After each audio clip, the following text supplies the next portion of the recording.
Ebro in the morning, Laura Styles.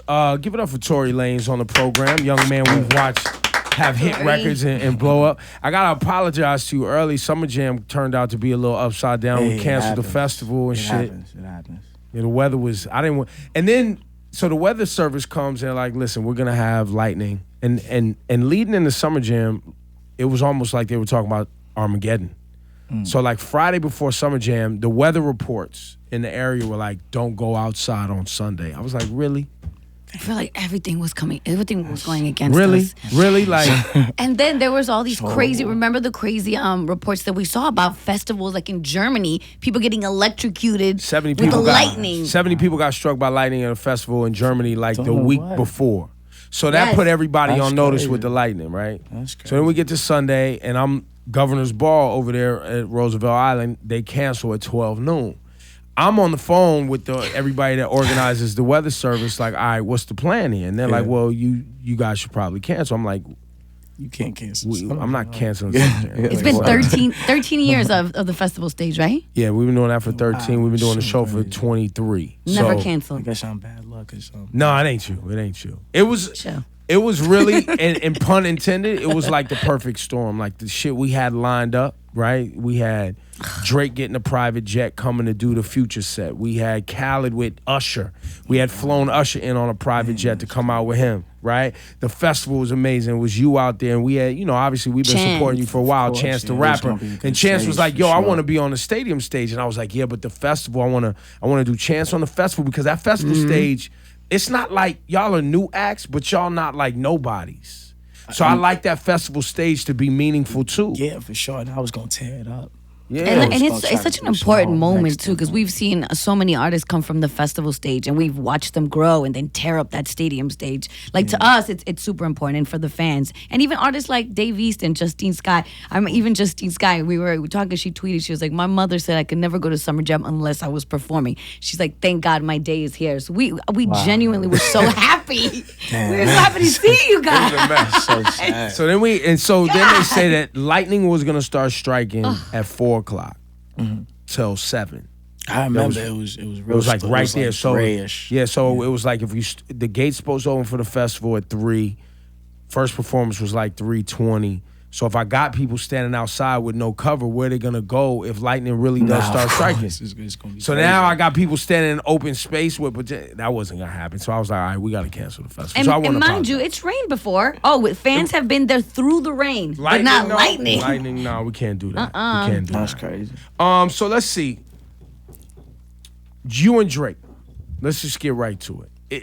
Is that really a thing, or is that like an internet thing? You've made comments. People say he's made sublims, but what's the real? Honestly, I think people have to look at it from a certain view. Me, I say things because at the end of the day, I can say whatever I want. This is music. People have this palette about hip hop as if hip hop is not a contact sport. Like I was upstairs talking to Nessa about it, and I said, look, at the end of the day, there's never gonna be a personal problem. There's never been a personal problem because I don't know that man. It's just one of those situations where the only thing that's ever gonna lie in between us is that we can't share first place. And I'm the only guy that's bold enough to come and really take that right now. And so, for you, it's hip hop. It's just hip hop. You were a Toronto-based artist. You grew out of that. Sport. Hip hop is a contact sport. I'm here to compete. I'm here to be number one. I'm here to be the greatest. And anybody standing in the way, whether or not it's him or anybody, it's got to go the way it's got to go, and I'm not gonna stop until I get that. And so it's not as even if you dislike his music or anything like that. It has nothing to do with that. Like I said, I said I was a fan of his music before. Yeah. No one's ever took that from him. That doesn't mean that I'm not here to take that crown. Yeah. What do you think this is? Yeah. What do you think I'm here to be second place? Right. Yeah, that's not what we're doing. No. I respect that though. That's a great response. Actually. That's all it is. It's a great response. So now here's another place I want to go. You now have a reggae record. Yeah. Called I Love It. Love. Using the Tonto Metro and Devontae thing. Now Drake has a reggae record. Yeah. So do a lot of other. I think Tyga now has a reggae record. Does he? Yeah. Trying to think who else has I mean, and yours is produced by Diplo, I believe, right? No. Mine's a Cashmere Cat. Cashmere Cat. Sorry about that. But it's very popular now, and I know you growing up in Toronto a little bit. Obviously, you could talk about the West Indian influence just in where you grew up. I'm Bayesian. Oh. My dad's from Barbados. For me personally, I mean, of course, I came from listening to that type of music growing up. But this is not a brand new thing. No, like, this is not something that. But it's renewed in the mainstream. We could say that. I mean, I guess. I mean, this is something I was personally doing for a long time. I mean, if you go back into, matter of fact, I had a mixtape called Swavy, and I did a song with Justin Bieber. It's probably the worst song I ever did. But if you, no, not because I was on it with Justin Bieber or anything like that, but just sometimes because songs are bad. It's just a bad song. Yeah, but that's why I'm glad that you admit it. If you go back and listen to songs called Winded, if you go back and listen, you'll be like, yo, this kid was trying to do this. Right. And even throughout that tape, you'll hear a whole bunch of, things. So this is not something that's new. I mean, maybe it's something new to whoever else is doing it now as a trend. Yeah, I don't think, I started some shit with Twitter, and I said that Drake's got the door open for dancehall and Afrobeat. And they was like, no, the door's been open. And me, I work in mainstream media, so I know when things are about to take off because someone has brought attention to something again, right? Like, nothing's really new. Of course. A lot of things have been done. But, that when you have Bieber on the Sorry record, right, which is a Caribbean-sounding record, of course. And then you have Rihanna's Work, and then you have, and she's made those records before, too. But this now, cats are really starting to come with these sounds. Was it you knowing that this would work right now because of everything that was happening? Nah, what's crazy about it, and nobody has to believe me on this or not, I know that I'm telling the truth, but what happened was I actually did another record it was before work, before all of this, and I was working on it for my album, and I still don't know whether or not it's gonna make my album because of the clearance issues, but I had not even redid, but I just took the beat. I always sample stuff. I sampled the Wayne Wonder No Letting Go. And the Diwali rhythm, right? And it was retarded. It was so crazy to me. And it wasn't even, the song wasn't, it didn't have no Jamaican references in it or anything crazy like that. It was just a sample. And that's what inspired, Benny Blanco and Cashmere to make Love. Originally the first record was a me and Play Picasso song. So it was one of those things where it's like, I kind of was already on this wave. It's just one of those things where, coincidentally, the series of events just happened the way they happened, And look, it's a good look. People loving the record. There's nothing wrong with it, It's the most Shazam song in New York. And it was already came out like last week. Yeah, no, it was already a hit one time, Tonto Metro and Devontae. Yeah. So exactly. Why not go back at it? Your hat, the New Toronto. The New Toronto, we in the building. Talk to me about what that is. The New Toronto is me. It's me and all the other people that are coming out of Toronto right now. I think that at the forefront of just what we're doing as a whole, there's a whole new view of the young people in Toronto. Is that everybody that's not OVO? I mean, that's what you said. but it's the New Toronto is for all of the people who come out of Toronto, respect Toronto, love Toronto, and are young up and coming talent. There's a lot of some names that. Are there any names that we should be paying attention to? Besides everybody coming out of one umbrella, my brothers, of course, and everybody coming out of there. I would just say, I like Jazz Cartier. Yeah, he's one of my friends. I don't have a lot of friends in this game. This little thing that we call an industry, but it's not many other people I'm gonna sit here and touch on, but it's a lot of talent. But that Jazz Cartier, I'm familiar with his work, so he's working hard too. And he's a genuine person. I think that in the upcoming time, a lot of light's gonna be shined on him. For me personally, I just I made the New Toronto for everybody who's coming up from a struggle and people who are making it out of Toronto, because without us doing that, Toronto is this whole nother city that people don't understand. Like, people don't understand the griminess of Toronto. Like, this is the Screwface capital. Like, this that's us. That's our city. Mm-hmm. So for me, it's just like the New Toronto is just something that gives everybody a hope, kind of, because it's like, well, you know, I know the old ways of Toronto, but in order to drop that, this is the new. This is the brand new. This is what it is. You know. So. Is this something where you're gonna be signing artists, collaborating with artists, or is this just a umbrella movement just to uplift the city? Yeah, it's just the umbrella movement. You know, with the New Toronto, you know, we just got the copyright for it and everything. So, I want to do things like charity events and open up recreational centers. That's dope. Things like that. You know, not really things that really have too much to do with me. Of course, I wear it as a brand and things like that because, you know, I promote my own brand, but it's not just about music. It's not a self, you know, like uplift. Self promo. Yeah, that's very cool. It's not that. And now he's touring with A$AP Ferg. Yeah. Oh yeah, that's right. We are in the building. Level up. How did that come about? What's your relationship with Ferg? How did that all start? I think our managers, they first knew each other, of course, through the touring thing. And then me and Ferg would just randomly always see each other in places, and we would talk about it, and we would talk about, you know, doing the tour and doing music together and stuff like that. And then finally, it just kind of organically just happened, and then we just called it the Level Up Tour. We made Line Up the Flex. We wilded out, you know. Yeah. And we made it the tour. And Ferg just jumped up. Ferg, yeah, man. he was with G-Eazy, killing that. All of a sudden, he's like, oh, I'm back. I'm out with Tory Lanez. Yo, Ferg is just a quality MC. He's an incredible dude. Songwriter, He's got sauce. Stage. He has the He's sauce. funny. Have you guys collaborated on a record yet? Yeah, we did Line Up the Flex. Yeah, yeah. Would there ever be like a collaborative tape? Would you guys do multiple records together? I mean, after being with somebody on tour, how many more dates y'all got? These are the last two. Two? We have 2 sold out shows today at Urban Plaza, and one at 8 and then one at 11, and then tomorrow we do Boston, and then we go back up for the BT Experience in LA. But that's not really part of the tour. So, yeah. I'm so glad because remember we thought those shows Those were were canceled. Urban Plaza, right? Yeah. Well, they had the incident there, but they had canceled a bunch of shows for weeks, and we just happy that they letting some hip hop back in there. I mean, hey, I guess Shit gets they real. felt like it was cool enough because it was like, you know, Tory Lanez, he's gonna bring some girls. It's gonna be Yeah, you gotta have that girl. I mean, and also too, I mean, you guys are on tour, and it's an organized tour. You know what I mean?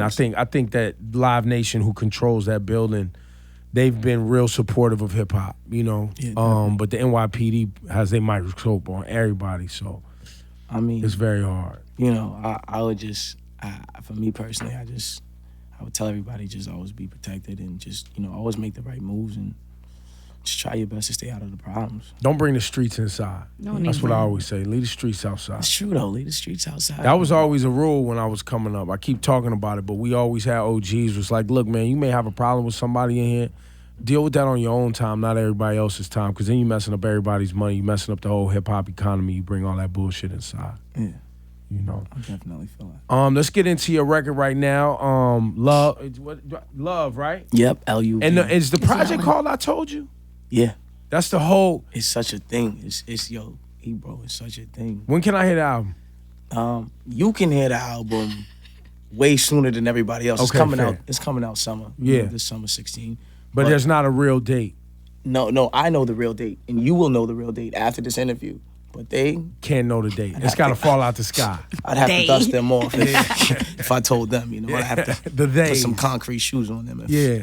So how often you go on that Drake on this album, since you know you love doing it so much? The thing about it is you love bringing up Drake in this interview, and I understand why. You got to get all the questions in. No, but it's real though, because you but it's enjoy just like, it. for me personally, the amount of relevance that his name holds to me in this time of my life, just me doing what I'm doing and living my life, not concerned about him. Yeah.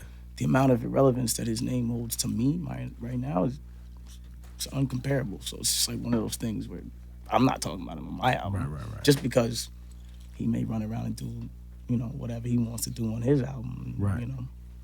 But you're not gonna spend that time. I don't have the time for it. I'm busy. Mm-hmm. I'm busy. Are you writing other songs? Are you writing songs for other people too? You still writing for other people? All day, every day. And the thing is just like, that's why I can't really wait to, I'm like 98% of my album is like done. So I'm like, at that cusp where I'm just trying to finish. I just want to finish so I can get back to right. So how does it work for you? That somebody gives you a check and they're like, yo, I need you for a month to focus on writing for me, or they just like send me some songs? What it is a lot of the times I write, a frequent amount of music all the time. I'm always making music. I'm always, in the on your laptop, in the lab, whatever. In the tour bus right now, there's a studio in the back. Okay. Like, I'm always creating. So it's like when I go to sessions, then it's like, I'll break this out, or certain A&Rs will come to me and say, do you have things? And, I'll break it out the bag. Got it. How much does it cost to get a Tory Lanez record? You're not gonna get that little Yachty thing out of me. Come on, I'm sorry. And okay, then how about this? On the album, I told you. Yeah. How much? Because you got the ability. You'll spit bars when you want to spit. You sing when you want to sing. How are you balancing that on the album? Like, what do you?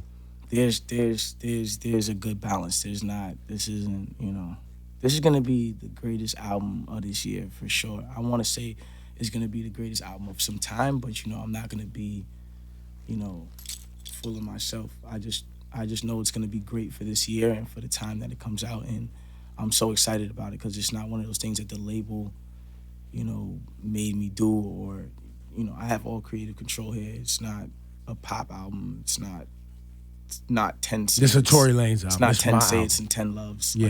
This is really, a soundtrack to my life. Everything plays like a movie on the album. When you play it from start to finish, if you do listen to everything and you listen straight through everything you listen, it's put together. It's put together and it plays like a movie. And you go through the experience as I go through the experience in the project. And for me, it's like that's the main important part because it's not only the music, is now such a visual piece of it that you can see now. And I think it's going to give people a broader understanding of who Tory Lanez is.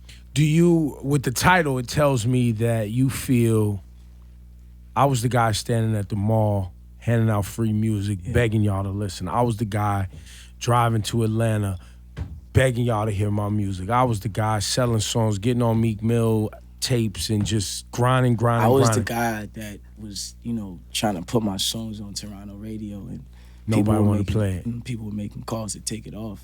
I was that guy. I was the guy that everybody kind of just looked down at it and was just like, well, what do you mean people make calls to take it off? Well, I said what I said. But the thing about it is just I was the guy that, people looked down on and they shitted on me. You feel me? And it's not even like, everybody has the story like, yo, they shitted on me. But they really shitted on me. You feel me? Like, so it's one of those things where, my whole I told you is so much deeper than just I told you on this album because, I told you guys I was going to make an album and it's so much deeper. It's like all the nights that I was broke and I was homeless and I was fucked up and I had nowhere to go and I was begging people and I was telling people, yo, bro, just let me stay with you right now, bro, because I'm working on something and I'm gonna be something in life and I'm gonna get big. And people told me no and they shat on me and my teachers kicked me out of school and I told them, yo, bro, I know I don't do good in school, but like I'm working on this dream and they shat on me. The I told you is so much deeper. It's like you can stab somebody, but there's a difference between stabbing somebody and twisting the knife. You understand what I'm saying? So I told you is the twist of the knife. Does it feel like a relief that you've got to this point? Like, is there in your spirit? Yeah. Does it feel like you? I mean, I'm not in my head. I'm not. There's not like this. Like I'm Tory Lanez now. That. I don't even think that's gonna happen to me for some odd reason. I just don't feel that in my. Because you remember what it was. Yeah, it's just like that. The haunting memory of where I came from. Just won't let that. You're Tory Lanez, blah, blah, blah, blah. Like, bro, like, I still think about bills and things like, I still stress about things and then I gotta realize, like, I really have money. Mm-hmm. Like, but the fact that I'm just been working and in that thing for so long and feeling like that for so long and hustling and living like a hustle for so long, it's like my mind won't allow me to be at peace. You understand what I'm saying? So it's like, for me, it's just like, this is the first turn of the knife when it goes in you, and I'm gonna keep turning it, and it's just gonna get worse every time, and you know. But you're gonna love it. Oh, I'm gonna love it. You're gonna love it. You're gonna laugh. I'm gonna laugh, cause I told you. And we can't have the date. No, you can have the date. Stop saying that because you're making everybody else feel excluded. Nah, but the thing is like they understand that everything happens with a rollout. You know, things come into time. Are you gonna do the whole just boom, it just comes out on a day? As a matter of fact, you never know. You might have the date sooner than you think. Tory Lanez. Shout out to Benny. He's Blanco. turning the It's my knife. dog right there. He told y'all.